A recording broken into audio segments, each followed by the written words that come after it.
পরিবর্তনের প্রথম রুলস হলো মনে করতে হবে যে আমি যেখানে আছি, যেভাবে আছি, যে জায়গায় আছি, যা খাচ্ছি, যা বলছি, যা দেখছি, যা ভাবছি, কেউ দেখুক আর না দেখুক, আমার আল্লাহ দেখছে।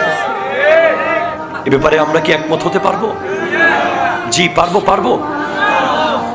2 নম্বর পয়েন্ট, বাবা যদি রেগে যায় মা এসে বোঝায়, চেয়ারম্যান রেগে গেলে মেম্বার এসে বোঝায়, অধ্যক্ষ রেগে গেলে উপাধ্যক্ষ গিয়ে বুঝায়। আল্লাহ যখন কিয়ামতের মাঠে রাগান্বিত হবেন নবী গিয়ে বুঝাবে। কিন্তু নবী যদি মুখ ফিরায়,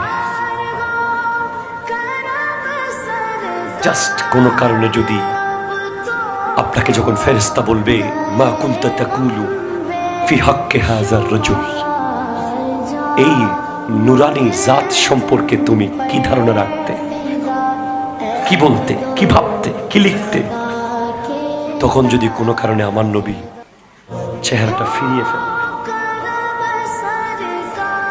আপনি জাস্ট ভাবেন আল্লাহ মাফ